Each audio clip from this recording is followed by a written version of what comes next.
The Sine Institute of Policy and Politics is American University's incubator for policy innovation. We convene leaders in the academic, public, private, nonprofit, and journalism sectors to engage and promote common ground and nonpartisan solutions. In an evolving world, we seize the opportunity to work on the nation's most pressing challenges through collaboration by experts and top scholars in their field with students in research and scholarship.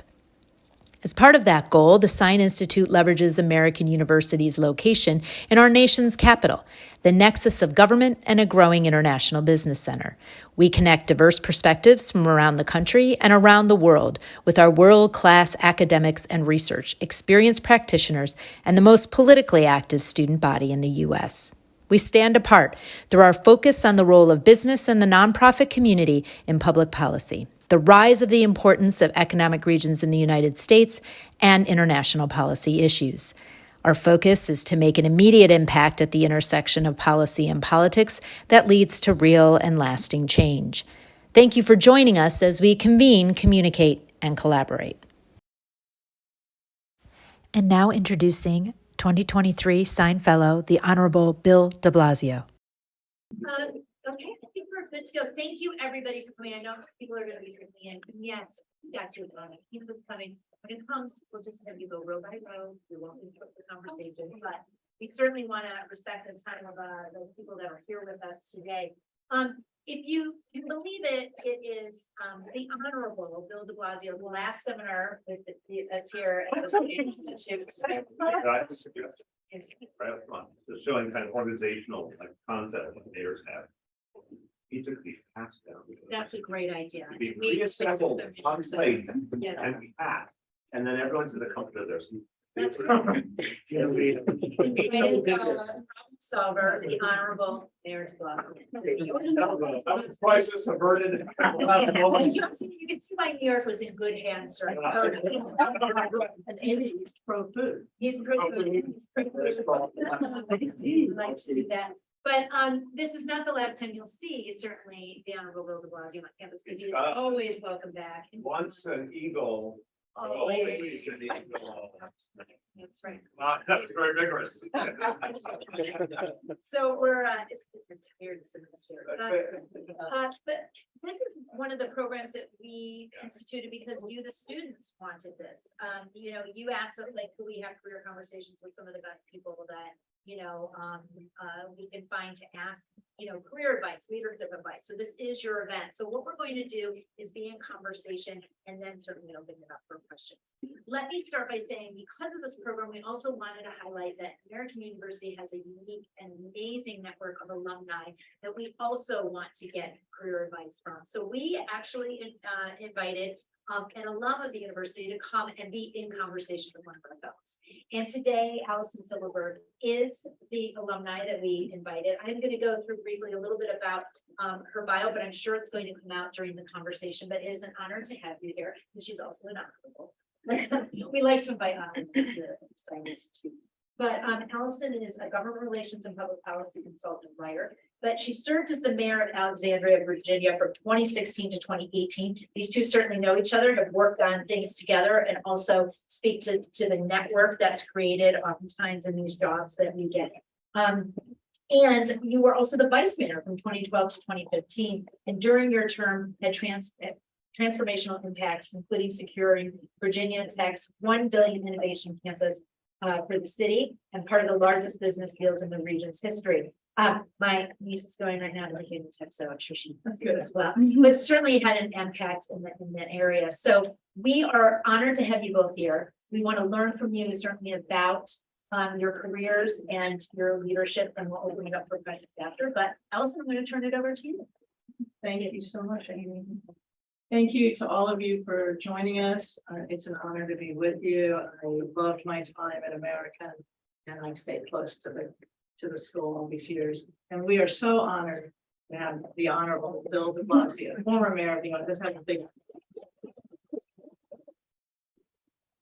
And I had the privilege of getting to know Mayor de Blasio a little bit while we were attending U.S. Conference of Mayors meetings, as well as I was honored to be one of the about 10 or so mayors invited to Gracie Mansion to discuss the importance of inclusiveness and equity.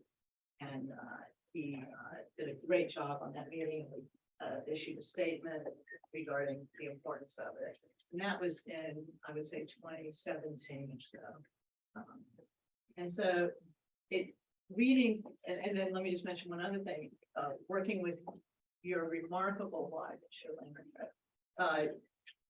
Mrs. McCrae is totally committed to helping our country and the world with regard to mental health issues. And I was honored to serve on a panel with her on Capitol Hill discussing these issues. So and just incredible how you laid it in New York City during it. So it seems, reading your bio, if Mayor de Blasio, even in school as a kid, was interested in politics, that you were dubbed senator at your high school, and you were in the student government, you were president. You didn't tell the story right. Oh, sorry. It was a mocking dubbing based on my Italian American heritage and my interest in politics, and the nickname was Senator Provolone. It was endearing though. I love that. Please. And so at a pretty young age, you knew that you wanted to make a difference in public service. Yes, and let me say, I'm really glad we're having this conversation, because there's so much about the path, particularly in public service, that needs to be demystified and simplified and made more human and immediate. So I hope I can contribute a little bit today. I also would say you have here at American and the family of people connected to American, you have incredible resources that, please connect with. The alumni, and Allison did tremendous work as mayor of Alexandria, Virginia. And obviously feel something for this place. So people who are like that, who feel a connection to something you feel a connection to, and have done great work, get to know them. And Amy is, if you want an example of someone who figured out how to thrive in politics at the highest level, Amy Dacey is right here on this campus. Get to know her. So, and thank you, Amy, and I'm sorry it's the last seminar, because I've really enjoyed connecting with you after this time. Oh, you don't have any idea what I have in store for you. Okay. They're gonna be sticking around. Yes, it's Amy's world, we're just letting it. Okay, so, yes, for me, it was very clear. Now, put the pizza on the plate and pass the plate. Passing the box. I second. You put it on a plate and you pass the fit. There's a lot of weird parts. The New Yorkers have to teach you everything.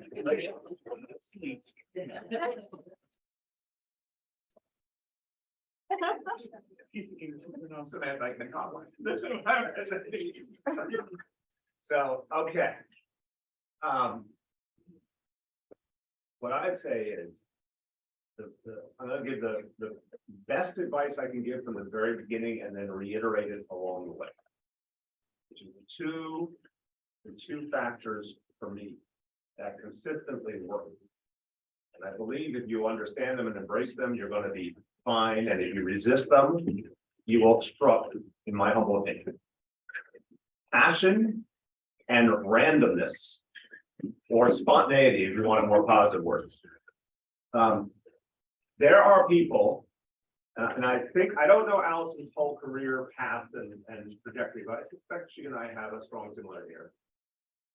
Unlike the people trying to plan everything and try to take a sort of careerist tactical view, I think a lot of us got into the work because we got into the work. We got into it. We cared about it. We felt something. We got involved in our community. We got involved in the cause. We became activists, whatever it was. We became civically involved. The organicness of this path is its magic. Now, I think a lot of people may feel that, may know that already. So I'm not trying to say, oh, look, I invented fire and I'm showing it to you. I'm trying to say, I am trying to make sure that sort of in an environment that has become increasingly professionalized, corporatized, systematized. You go on LinkedIn and everything else out there, and Indeed, and everything, that's fine. That's not the actual essence or core of either how you contribute or how you succeed. It begins with passion, it begins with heart, it begins with believing in something, it begins with being involved. And equally, the randomness, the spontaneity. And the story I'll tell you to begin kind of exemplifies all of this. That the doors that will open and the sort of pivotal moments in life, if you believe you can plan them, you know, there's that wonderful easy phrase, forgive it, that it's sexist in its construct, I apologize. Man plans and God laughs.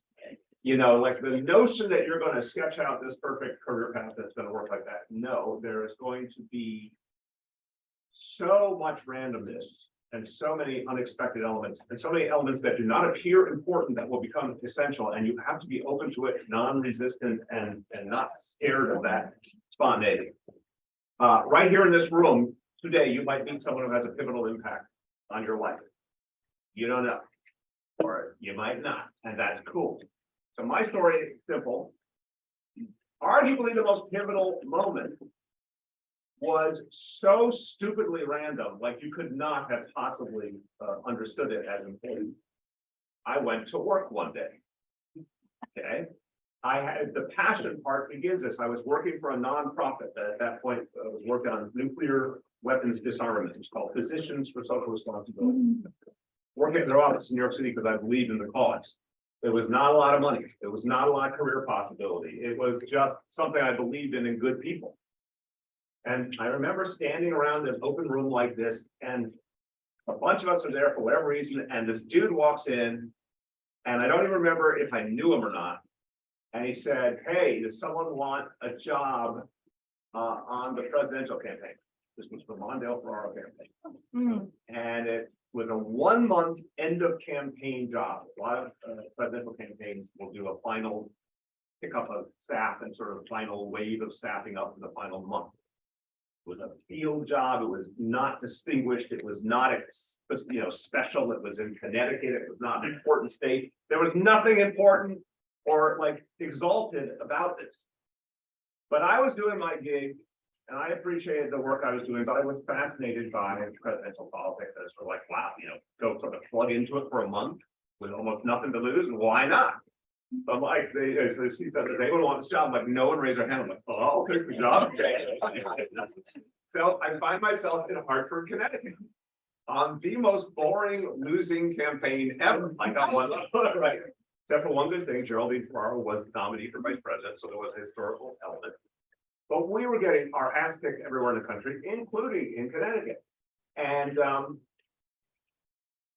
I was having an experience because I was living in the experience. So I think it's really important. Whatever you're doing, throw yourself into it. And I meet a guy who is from New York City. And we just hit it off. He was like the youth coordinator for the campaign, and we hit it off. We all go back to New York City, stay in touch with him. 5 years pass. One day I get a random phone call.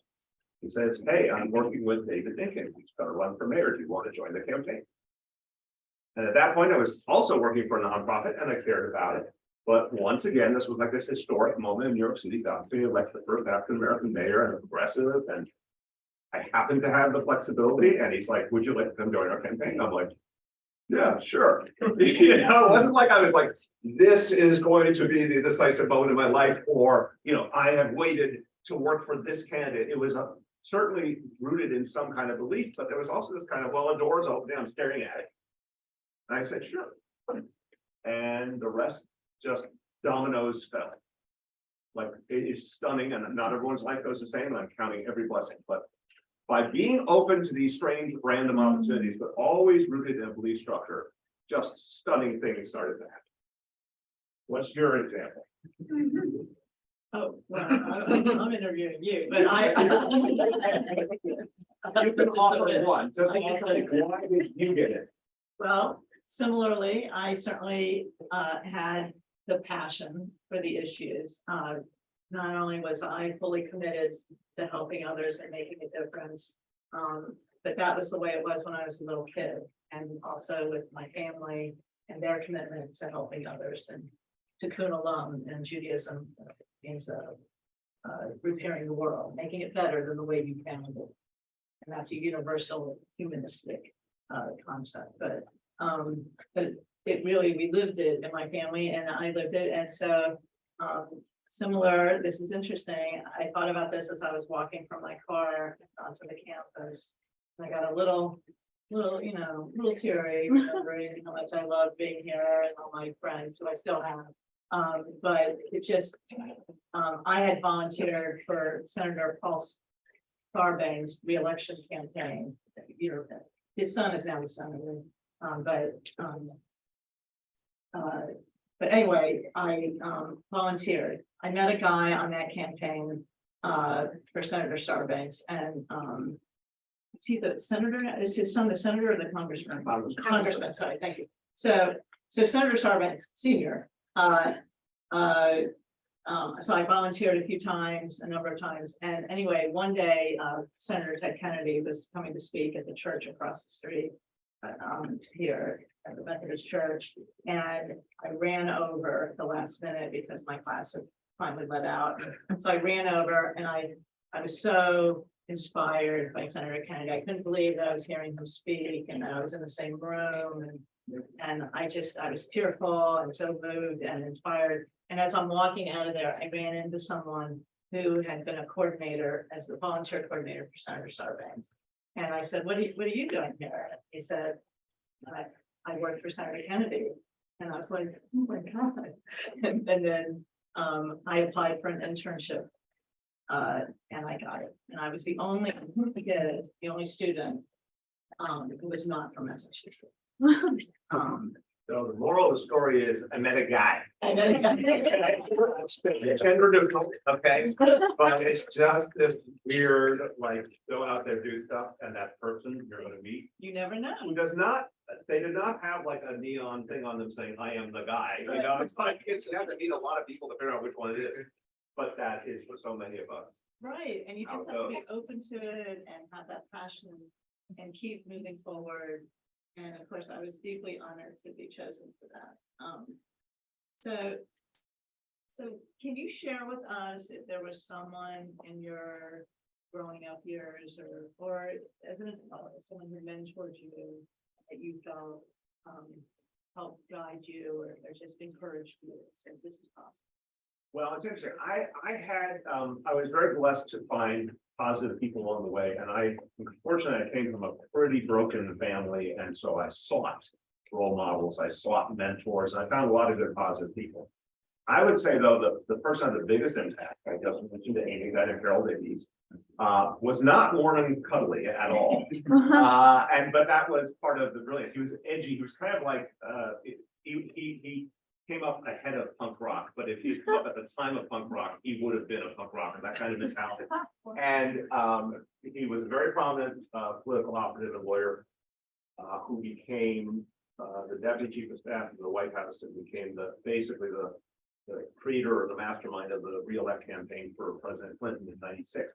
But I got to know him. I mentioned being on David Dinkins' first campaign. I looked up one day from my desk at the David Dinkins mayoral campaign at this dude who I didn't know.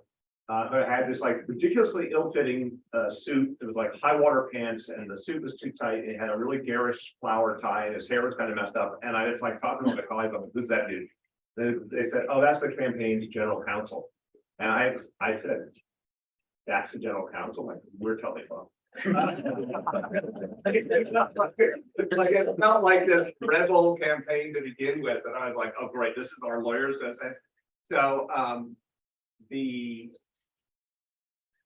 this guy turns out to be this super edgy, hard-bitten, like tough but righteous operative who built teams of people who basically would like follow him, anywhere into battle because you gained the loyalty because he was so real.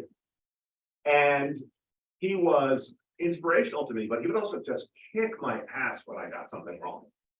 And I do understand fully why, in any time in history, but I think it's particularly true now, people are not in love with bosses or folks with rank who are nasty or demeaning or whatever. I of course agree that's not what we aspire to in life.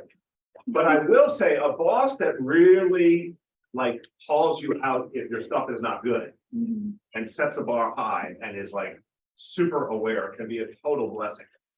Because this dude, like, we loved him, but, you had to have your stuff together. And if you didn't, he was gonna see it. And so it actually helped me because one of the things I think probably both experiences is that a lot of people are great in terms of values, but a little raggedy in terms of the work and the rigor of the work. So I needed some people to make me better and more focused at the work, more rigorous. But he, every step along the way, has opened up doors. And just, I want to just finish how perverse the journey is. Because I'm staring at this dude, who looks really out of place. We end up winning. I go to City Hall. He eventually goes off to the White House. Like that's the last thing I thought would happen. Why does he go to the White House? Because he ended up meeting Bill Clinton at the 1970 anti-Vietnam War protest, what's called the Vietnam Moratorium protest of 1970. He met Bill Clinton because they were fellow protesters. I like that version of Bill Clinton. But so, like these young people meet each other and look what happens. But then for me, fast forward years, and one day he calls up and he says, and I'm by that point I was working in the Clinton administration, he says, "You're gonna get a phone call.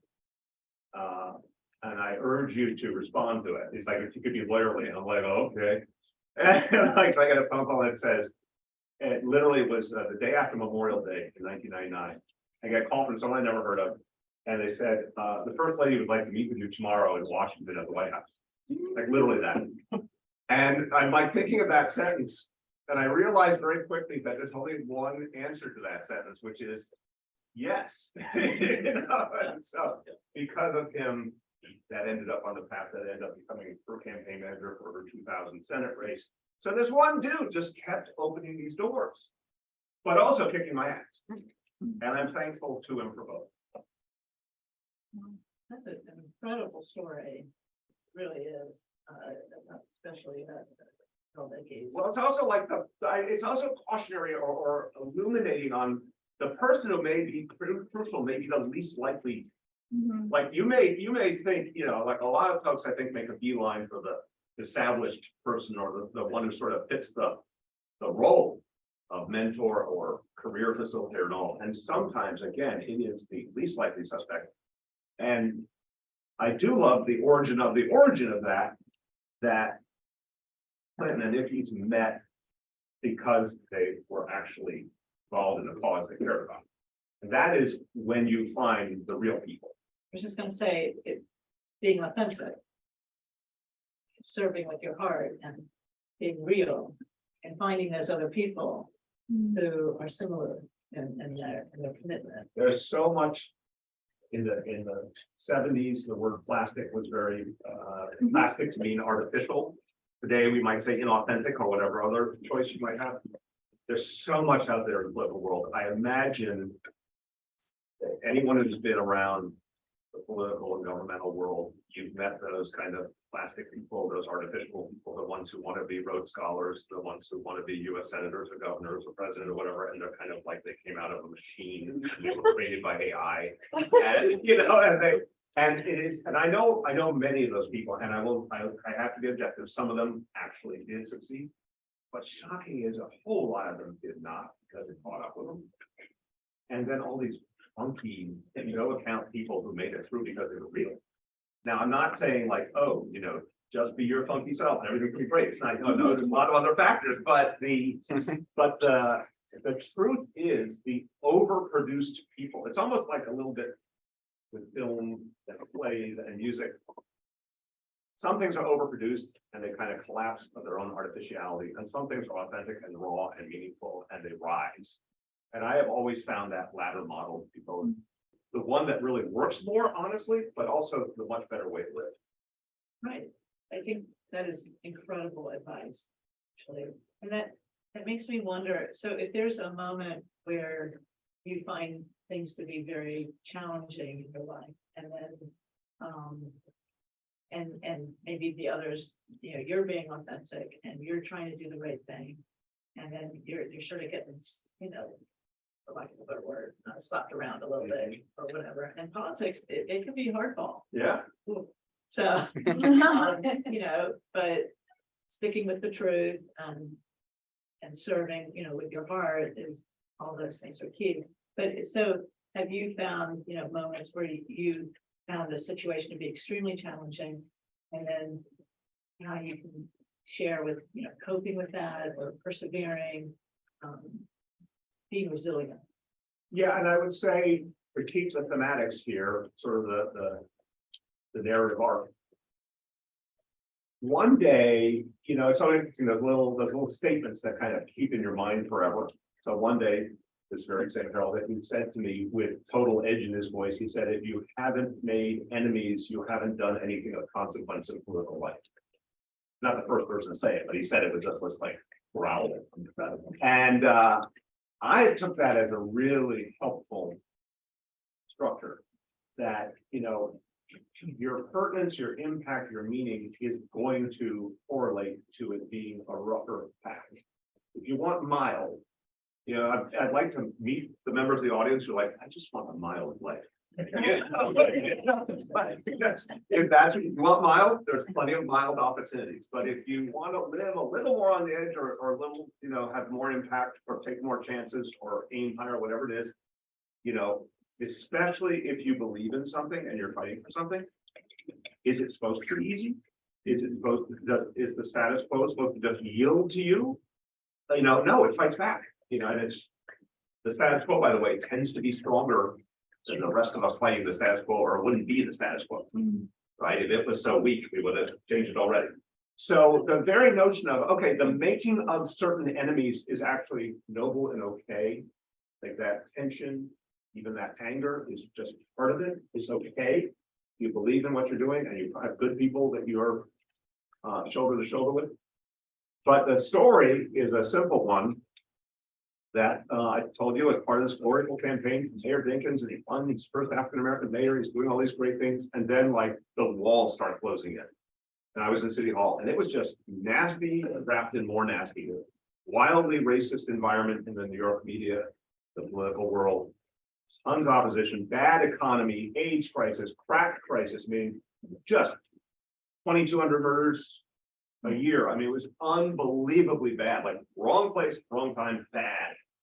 Also in the early 90s, the amount of overt racism that people got away with was breathtaking. There's still plenty out there, but it was like right out there. People got away with it all the time. And the whole Rudy Giuliani, this great recent documentary on just how overtly racist everything Rudy did towards David Dinkins was. So unsurprisingly, comes time for re-election and it's not going well. And we were close, and then at the end we lost. And it was really like, all of us had put our heart and soul into this thing. And like, it felt like it was taken from us. So at that point in life, I really was like, oh no, I don't have a plan for this. I didn't think this was going to be gone. And a lot of us would take anything at a certain point. And so there was a city council member who offered me a job as her chief of staff. And she was kind of righteous and she was kind of wacky. And it was kind of small, having been working for the mayor in City Hall, but it was like available. I'm doing it for a while. And then it just got like claustrophobic and like too small. And the final part of this vignette is a guy comes to work for us as like a consultant or something for a while, like a union organizer by background, kind of, truth teller guy. And he one day says to me, hey, you want to ride home after work? We get into his car and he's been like going around the country doing union organizing, had this like beat up old car, and literally the back right window, instead of a window, it was like a plastic sheet that was like flapping around in the wind. But this is not like a guy you'd say like, oh, this is my exalted like Zen master I'm going to learn from, but he had an air of like truth about him. And we're driving along for a while and there's a silence and he turns to me, finally, this guy named Jerry, he turns to me, he says, Bill, can I say something to you? I'm like, sure, Jerry. Bill, I feel like you're underemployed. And I went home and it's just like this, I kind of knew it, but he said it, it just took me over. And I went home and I told my wife this vignette and she's like, yeah, like everyone knows that. Okay, why are you only figuring it out now? So that inspired me to like go out and just take chances again. And I went out and ended up working for Charlie Rangel, his reelection campaign, and then kind of re-engaged a bigger world in the same kind of thing, like doors just started opening again. But it was like loss, fear, confusion, accepting something that wasn't a good fit, but it was a job. And then like this angel shows up with his beat up car and tells me, dude, go take the risk again. And here I am. And you served with such courage. I mean, two-term mayor of New York City takes, you have to have, you know, steel in your veins and incredible. So can you share, and also the other thing, I mean, that you stepped up to run for president, and that and you stayed deeply engaged and of course, personally, I hope you do continue and stay, let's just say, in the theater, get in the ring, as Teddy Roosevelt said, stay in the ring. And the man in the arena should be the person in the arena. Right, that's a great quote. If you all look that up. Peter Roosevelt is a really weird, complex character, like with some really horrible and really brilliant, positive, progressive things. Weird mix. But the quote unquote man in the arena speech, poem, whatever it is actually shockingly accurate. It's totally important. Yeah. And if you ever want to like feel it and be a little inspired and girded, right, you know. right. And so could you share with us an example of or a time when just an incredibly meaningful experience like you've been sharing, but something that came about once you became the mayor that really crystallized, like that you felt, oh, I'm so glad that I'm doing this. Thank you. Yeah, it's the story I'll tell it quickly because I want to make sure we get them all. But the phrase "back of the envelope, back of the napkin." This actually happens sometimes. And so one day I'm at a diner. I was in a job called public advocate. It's one of the citywide elected positions in New York. And I'm in a diner or something with one of my policy folks, and she and I started theorizing about what would it take to get to universal pre-K in New York City. And we had a high level of trust, and we could sort of just think together, brainstorm together, and we're literally like writing numbers on the back, trying to figure out what it would take. And we were incredibly ignorant. Like when we actually got down the road, the level of ignorance we brought to the discussion was breathtaking. But it was kind of great that we didn't know how hard it would be because we were willing to try. So we did these little calculations. Oh, we can do that. Go talk to the political people on our team when I start running for mayor. It's so funny, the political people and the polling people are like, pre-K is not an issue. No one cares about pre-K. It's not, it doesn't poll, but doesn't know it's not even in the polls and all this. We're like, yeah, but it's like what we want to do. So finally, sort of compromised with my own team, we had a plan for pre-K for all and free after school. And the political people like the after school one is the part that matters. Turns out they were wrong. The pre-K part was the one that actually turned people on, but that we found out later. So we go out with this audacious plan to tax wealthy people to pay for pre-K for every child in New York City. The day I did that in my mayoral campaign, a bunch of members of my finance committee quit because they were wealthy people. And I had sort of warned, we were having all these discussions internally. I'm like, guys, this is a great proposal. I really believe it, but you do know there's going to be ramifications. They'll be fine. Like literally a bunch of people quit, instantly quit when they heard we wanted to tax their particular class. And but we proceeded with it. Get elected on that platform, go into City Hall, find out what it actually will take to do pre-K for all and realize how incredibly wrong our calculations were. And then this magic starts to take over because we did something which I would urge everyone to do when you get to a point in something you really believe in and care about, make it a public pledge that you cannot get away from, that you can't back down from, you can't escape, not just for what the public will feel, but to make yourself, your colleagues have to do it and be fearless. So we found ourselves having told everyone that we would take New York City from 20,000 kids in full day pre-K to 53,000 kids in full day pre-K between the day we walked in the door, January 1st, and the first day of school on September 4th, I think it was. To put in perspective that we would have as many kids in full day pre-K in New York City as there were kids in the entire public school system of San Francisco. And we had to do it in a matter of months. Our calculations were way off. We just said to everyone, we have to do this, and it was like this endless good series of war rooms. Forgive the bellicose phrase, but it's the term of art of people having to bring every problem forward, and we had to solve it right there. And it was often bringing more and more agencies and leaders around the table, and people had to solve problems. Right down to like every space had to have a fire inspection, and like we had the fire commissioner sitting there, who turned out to be, as we say in New York City, a total mensch. And this old school fire department dude who happened to be surprisingly progressive. And like the whole thing hinged on whether you could do a stunning number, like vast number of fire inspections at a time. And he's like, I'm just gonna pull people off all these other things that we do, not putting out fires, but there are these other things we do, like other types of inspections on. He's like, I'm gonna pull everyone, I'm gonna put them all in overtime, and we're gonna meet your deadline. And we had a press conference at one point, this guy Dan Nigro, this wonderful human being, and the press was like, you guys are never gonna make it, you're not gonna meet your deadline, it's not gonna be safe, all this, and he steps forward at the press conference, this big, sort of imposing fire dude, career firefighter, and he steps forward and he says, pre-K is now the priority of the New York City Fire Department.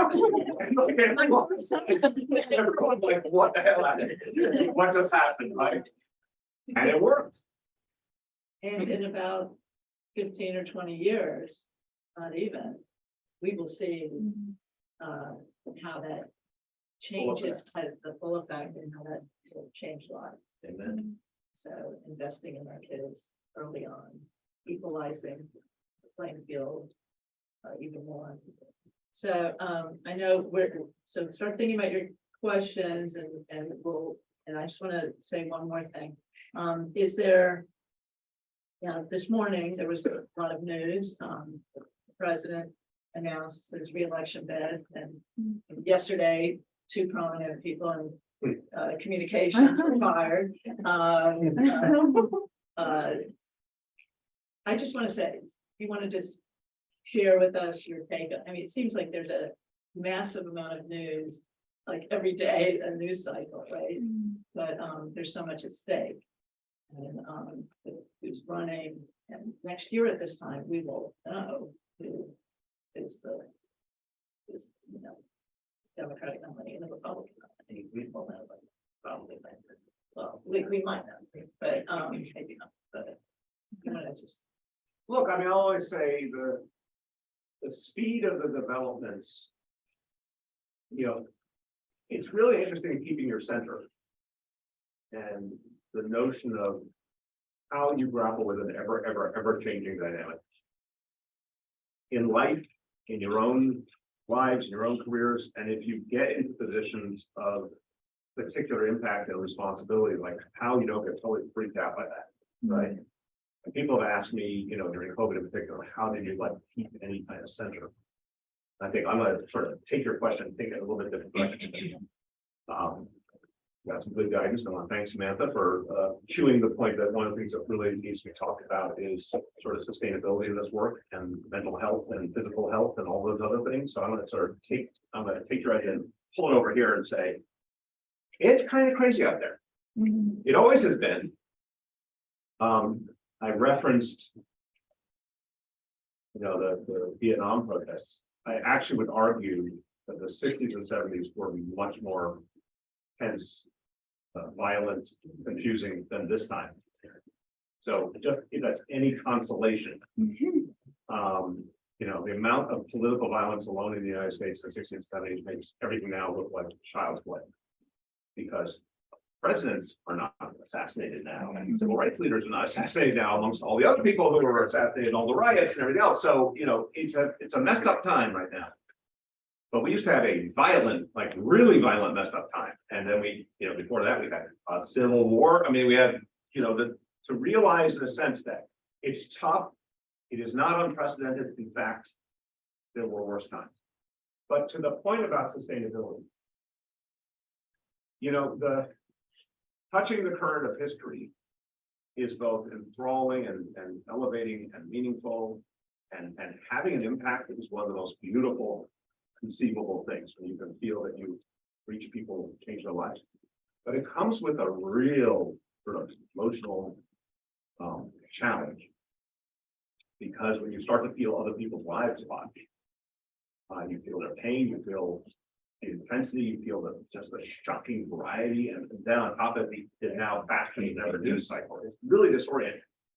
And I think the point is to recognize if you choose public service in any form, first of all, thank you, because like it's incredibly important. It's arguably more important than ever because of the level of complexity out there and the seriousness of the problems and the sort of global. I think climate change and artificial intelligence are two problems that have essentially no parallel in human history previously, and are going to require such intense work to save us all and allow us to live decent lives before you even get to racism and income inequality and everything else.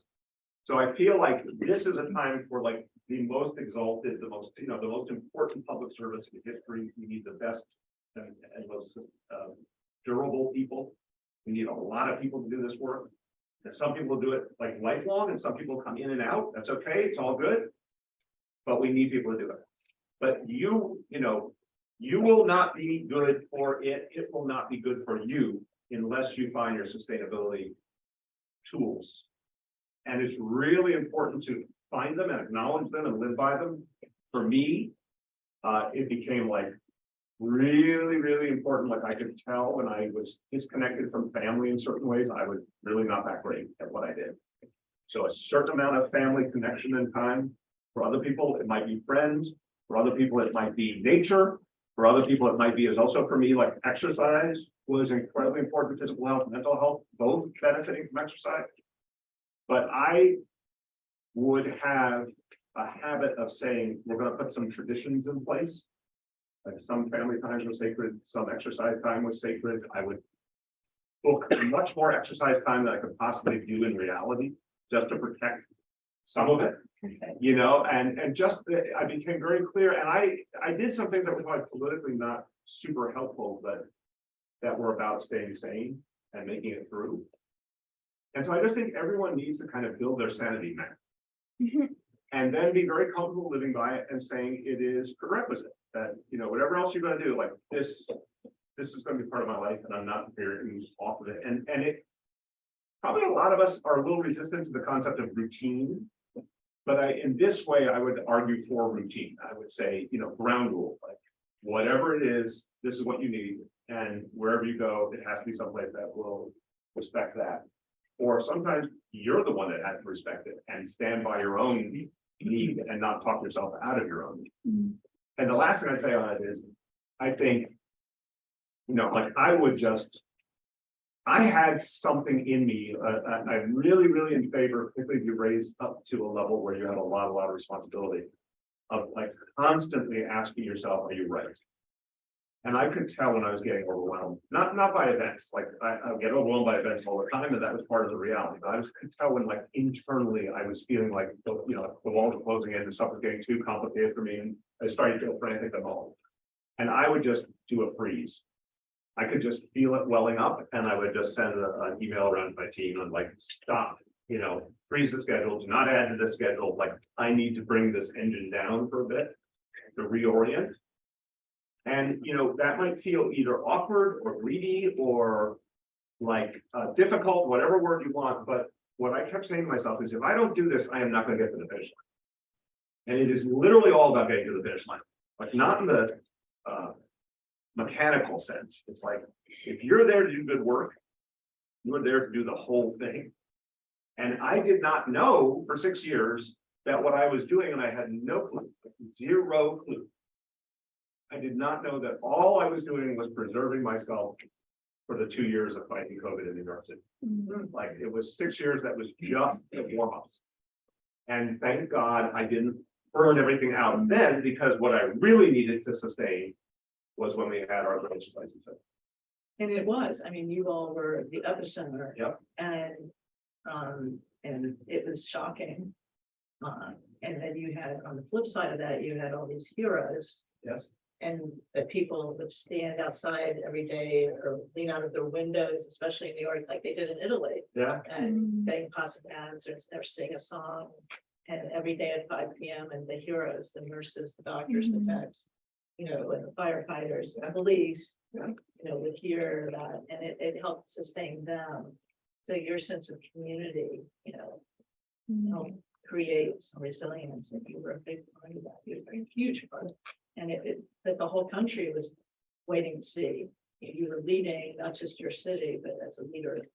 Thank you. I'll only say real quick, and I'd love to hear from everyone, you know, I went to some of the hospitals and people were beyond burnt out, but they were there for each other. I mean, it's just, of course, they were there for their patients. But there was this camaraderie thing. Like, and also a kind of, in a good way, a little bit of New York bravado too, of like, you know, okay, like, you think you can throw something at us that's going to defeat us, like, we laugh at you, you know, like there's this kind of, like, people just were helping each other through. And very proud at their ability to survive. Which I love that. It's like, it was incredibly tough, but there was kind of like, people still found a pride in something to believe in, even when it was like the toughest moments. And it was very, I mean, it was so gripping, all the stories, and we didn't know that we would get a vaccine. No. We didn't know what would happen. I have a family member who said to me on the phone pretty early on, I don't know how this is going to go. If we're never going to have dinner parties and we're going to be socially isolated. And I said, no, think about 1918. Right. We came back as a world, but it was a little scary, to say the least, to be on the phone with a loved one far away and trying to help them cope. But and then also knowing people who got so sick and some who passed away, it's all of us were touched by this. And then, but I mean, we were mayors. I wasn't mayor during COVID, right before, but I think all the youth, all the college students, all the high school kids, all the elementary school kids, I mean, our hearts also go out to all the students who have had to sustain and do things differently, and the teachers, the deans, and everyone had to think through this. That's good. Yeah, let's go. So who wants to say something? So just say your name first. My name is Braden. My question is, you talked about a lot of people who sort of mentored or checked you in a lot of different ways, you know, the guy. Have you ever been the guy, and what was that like? Oh, yeah. Yeah, no, I think when, I get very inspired when I meet people who care about this work, and I try to help, and I've had the joy of having teams where I could really elevate people up. And it's been very sweet, you know, like, there's a little human thing where once you're not in someone's orbit anymore, like, you usually can feel forgotten by them.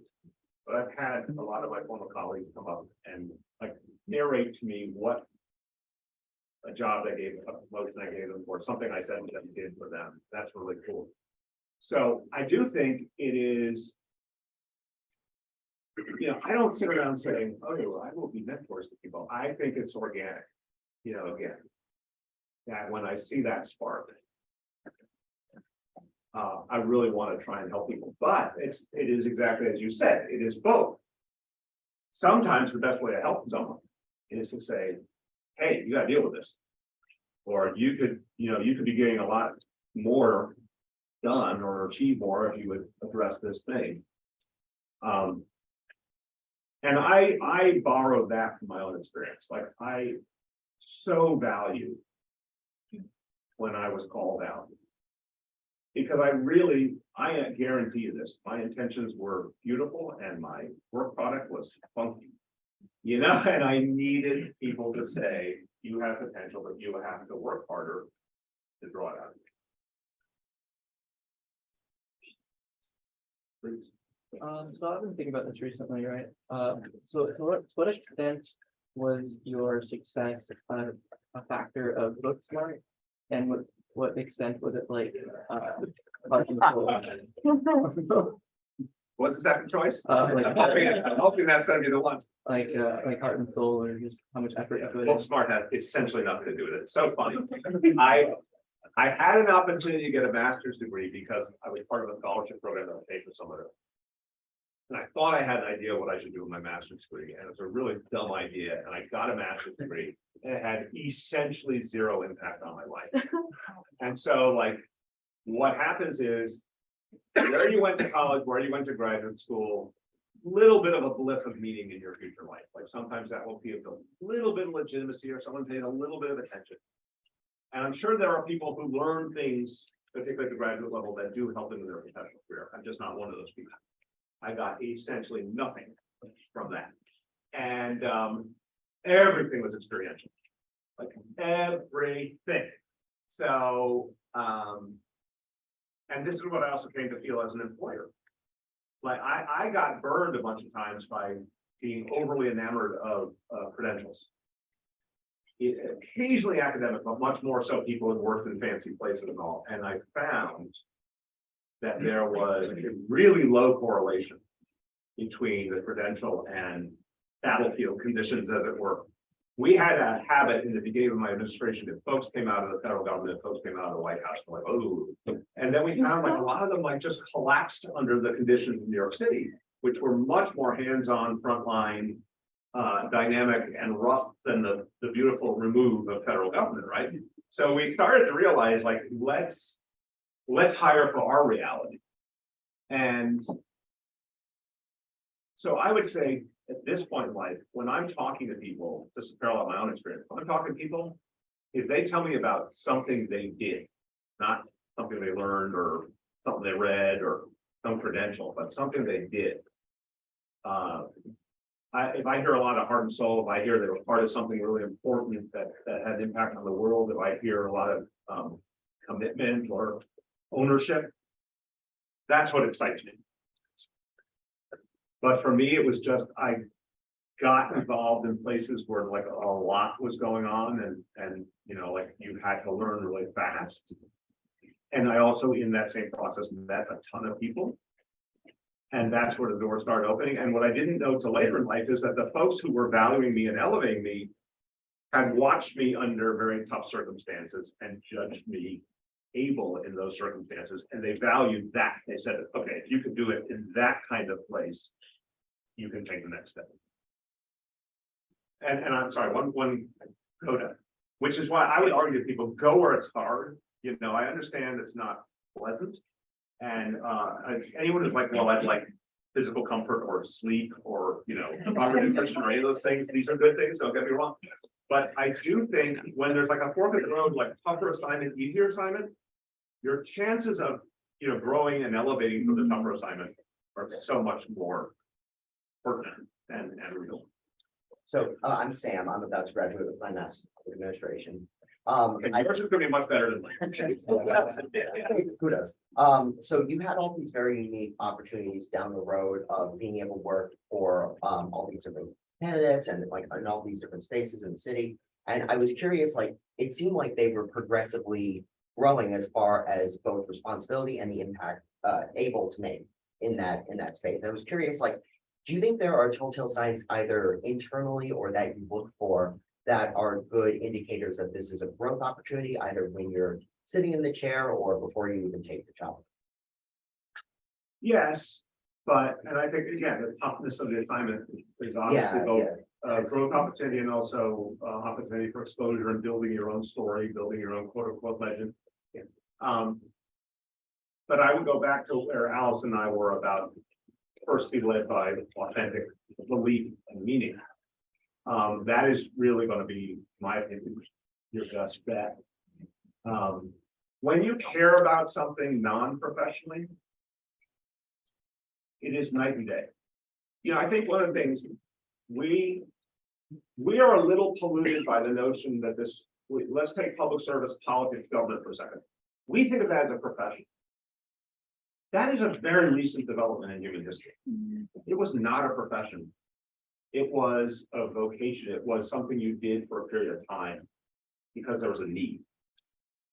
And that was a much healthier model. Like, you know, everyone was a farmer or a blacksmith or whatever. And then, oh, you know, there was a Revolutionary War. Let's go off and do that and throw off the colonial yoke and then go back to being a blacksmith. You know, it's like, and so the President of the United States used to have like 3 or 4 staff into like the 20th century. Like they're just unbelievably strange things.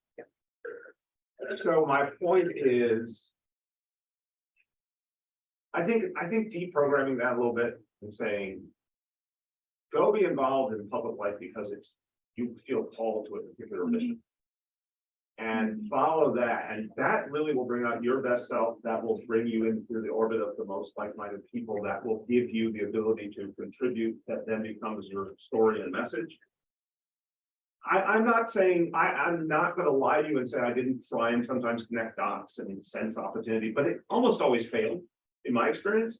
And that's why I said passion and randomness, or passion and spontaneity.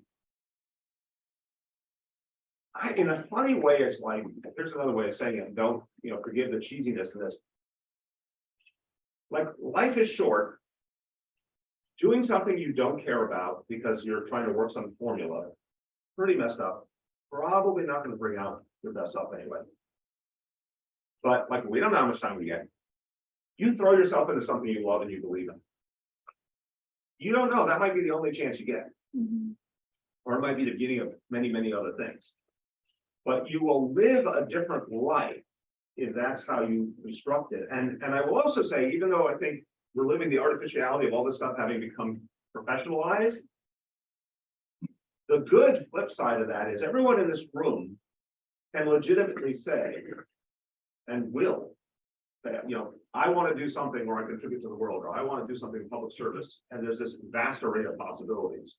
And you're pretty much guaranteed that you're going to be in one of those things. Like I do want to say that a hopefully calming point is, it's not, will you be in public service in some form or fashion? There's plenty of opportunity and there's not enough people want to do it. There's tons of turnover. So yeah, you'll be somewhere. The difference maker will be, will you get to realize yourself? And that to me is, I would much rather roll the dice and take a chance with something I really feel. And hopefully that opens a lot of the doors. But if that was the only chance to do something I really felt, and I let it go by, I would kick myself the rest of my life. And that's, I always just roll the dice. And the last thing I'd say is risk. Whether it is political movements, revolutions, social movements on the one side, or I'm not exactly a capitalist, but take the reality of capitalism and entrepreneurship, everything correlates to risk. You get nowhere without risk. And I understand why risk is sort of, people who are risk averse, there's a certain logic to it. And also folks who have grown up, and most people have nowadays, with relative comfort, relative peace and prosperity. Not everyone, obviously, but compared to previous generations, it's not shocking that risk is a little painful or worrisome. But it is the growth engine. So like, if you find yourself making a bunch of safe choices, you can then tell yourself, okay, now I'm limiting myself by definition, because it's like greatness, impact, change only happens with risk. You have time for one more. No, I know. how about 3 more? You're the boss. I don't know. I'm appealing your ruling. Hello, I'm Naj. I want to ask you a random question. During your time as a mayor in New York, what borough gave you the most headache? That's not a state secret. Staten Island is a place where controversy went to live. And it was a girl that liked to be the least, and it's just like perverse things would happen all the time. And it became, but at least you can predict it. Okay, 2 more, please. Yes, of course. Of course. What's the? I know, very practical questions, one internal, one external. So from your long career, and since you mentioned it was something that you started in school, what would you say are a couple of things that you learned along the way personally about being very good in something in your career per se? So it could be something like it's exam or those kind of practical things. And externally, He was not waking up. Definitely not. and externally as well for us who are still going into these positions or these ideal spaces of work, specifically service. What are qualities that you found amongst yourselves or coworkers that you're like, aha, that's a quality that really helps with leadership in this, in that type of space. The latter. So I have a really perfect example of the latter. And again, I do not want to ask everyone to seek out adversity as I'm giving you this point. I'm not saying if you've lived a good and smooth life, I'm very happy for you. A lot of people have not. I did not coming up. My wife did not coming up. But one day we were interviewing someone for a senior position. And we were sitting at Gracie Mansion on the porch of Gracie Mansion, we're having this lovely conversation, and I'm thinking this guy's pretty good, it feels good. And Shirlane, like something's going off in her, because we would do a lot of interviews together. And she kind of leans in and it's like, Jude doesn't know what's about to happen to him. But and she kind of leans in and says, what was the biggest moment of adversity in your life? Bless you. And the guy gives a sincere answer that indicates essentially he has had almost no adversity in his life. And like in our deliberation afterwards, Shirlane's like, watch out. He came into our team, he did good work, and then he left at a point that was not good for the team because he had another opportunity. And she's kind of like, so I am saying what I have found, and it doesn't have to be, someone, grew up in a shack, next to a chemical factory. I'm not saying like that's the only way for you to succeed in it. But what I have found is folks who evince an understanding, appreciation, a resiliency, whatever way you want to say it, that they can handle adversity, that they understand it, it doesn't freak them out. I was constantly looking for that, and it was a high predictor of success. For me, many stages of learning. But I think the one that was striking to me was, I could name many examples, but this one's a recent one. It was really like, it's funny when you get way down the line in life and you're like, oh my God, I didn't understand that. How could I not understand that? One day, my presidential campaign started in 2019. It's legendary for its success. I served for 4 terms as president. The one day I got invited kind of last minute to this very important large national Latino convention. And I go out to this thing, I give this rousing speech, and people seem to be responding and all that. And afterwards, I meet one of the organizers of the event. They happen to have a communications breakdown, and we start talking on this kind of nice kinship. And I said, well, what did you think? And want people to say, oh, that was great. He's like, I don't think it was right for this crowd. Well, what are you talking about? I'm like, responded. It's like, no, they responded. He said, but your message was very energetic, but it was also kind of anti-Trump and whatever, Trump's wrong with the immigrants and everything. And so he said, but you were exhorting and you were agitated and all that. He said, but there was no balance. He said, people need to feel warmth, and you can feel love, all this. And his quote, I love this, he said, we have a saying, you have to mix the red salsa and the green salsa. And it was like, and I'm like sitting here with this dude I never met before. And he says it, I'm like, oh. I knew it somewhere in my being, and I missed it for like years and years and years. Now, the unseen hand. This is the summer of 2019. 9 months later, I'm sitting at a press conference trying to tell my city how to brace for the greatest crisis we would ever deal with. And I had to speak a language of love. I had to speak a language of, both warmth and embrace and heart, but also sometimes give people really bad news, sometimes try and give people instructions they really need to follow. That experience, I didn't know it at the time, prepared me for something I had to be able to do. And I must thank my lucky stars I met that guy that day. Okay, last call. Sorry, you mentioned sustainability was a critical priority for the administration. It's like one program or initiative that you're most proud of today, like you put their effort. Let's repeat the question. A program that you're really proud of, great question, regarding sustainability. You're really.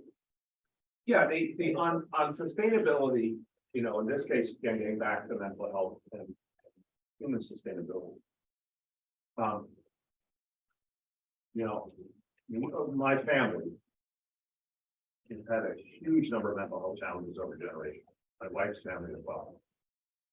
And then literally, between the time of my election and the time I took office, my daughter ended up in a mental health crisis.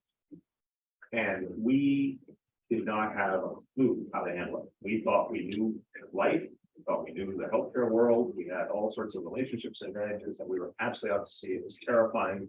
They're able to finally try and help her. She's doing pretty well now. But that inspired my wife to focus on, in her time as First Lady, on mental health. She came up with an issue called Thrive NYC, which, and Allison got to know this well and was, you know, one of the folks out there doing great work on the ground in other parts of the country, similar approaches. And it got picked up. I'll save a vignette for the end that will just be a happy ending. But the reason I say it is this initiative had some great successes and had some pieces that didn't work as well as we wanted. It got some acclaim, it got some criticism. It was not like a smooth and perfect road, nor is anything with mental health. But what really mattered was we pre-pandemic. Now, you know, pandemic, post-pandemic, there's much more openness about talking about mental health. Then there was less. We got a real conversation going in all of New York City on mental health and what it meant for people's lives and what the public sector needed to do. And people would come up to Charlene all the time and thank her and say it changed their lives. We got all sorts of people in institutions involved in talking to their employees or congregants, their constituents about mental health. Like it really started to move the ball. But throughout the whole period, people would come up to say thank you, but they would start whispering. And it was, you know, it was sort of indicative of if we had started something, but we had a long way to go because folks would say, like, they come up and say, oh, thank you. Nice. You know, like lean in and whisper about their experience instead of feeling like they could just talk about it. So I feel like we started to change the culture in our city. And obviously it continues. The friendly, happy vignette. Just gonna wrap it all together. Hope you're all sitting down for this. So one of the great things when you're a mayor is you get to meet fellow mayors. And from all over America, but also internationally. And I was very excited when Sadiq Khan was elected mayor of London. Very kindred and a great message to the world. So I invited Sadiq Khan when he came to the UN for the General Assembly. I invited him to come have dinner at Gracie Mansion. Comes to Gracie Mansion, like totally click, kindred, great, we're having a great time. Asks about, you know, he's a new mayor, like what's worked for you guys? What are some of the things you think I should focus on? So Charlene tells him about this Thrive NYC initiative. He's got a beautiful report, like booklet we put together. He hands it to him, he looks at it, he asks a question or two, seems a little interested. No big deal. Talk about something else. Off he goes. Sadiq Khan, you're so great. This was great. Bye. Year goes by. Year and a half goes by. One day, one of my aides comes in, very bemused. Says, look at your email.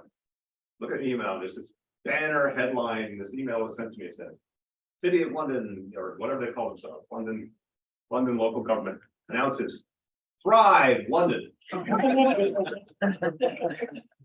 So we're all like reading language suspiciously exactly what we hadn't heard a thing from many of us people. Literally a month or two later, I'm at the South by Southwest Festival in Boston. I'm speaking, and he happens to be speaking too, and like being in close proximity. There's like a green room. They go in the green room. I'm like, Sadiq, how you doing? Like chat, and what's new? What's going on? Very warm guy, very friendly guy. Sadiq, I mean to ask you something. It's about this Thrive London. And I that's all I have to say. This big smile comes over his face. He looks at me right in the eyes. He says, yep, we nicked that from you, mate. Which is great honor among thieves. But it was like suddenly this giant city had the same idea, and that power of an idea to spread and make an impact. That is what we said. Thank you, everyone.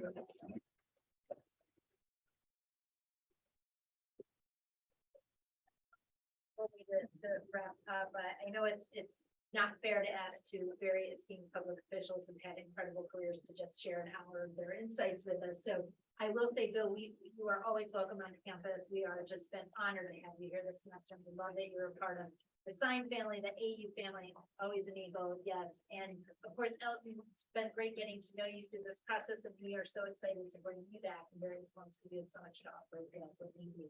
I do want to mention that we had two incredible co-sponsors for our career conversation series. First of all, the Career Center is a proud partner and are working with us.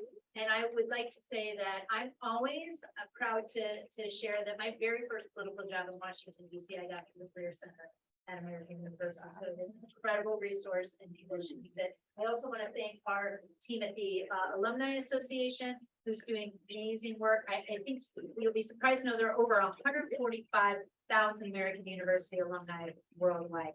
So many of them want to help. They want to be able to help you as you navigate throughout your careers. So there's things that you can do. For current students, you can connect with alumni through programs such as Dinner with Alumni that happened this summer in February. You can join the Student Alumni Association. Alumni Fire is a communication platform for AU students and alumni. And for alumni, or soon to be alumni, there's some soon to be alumni in the room, right? Oh, Yeah. it's such a hard time. So it's like Glorious.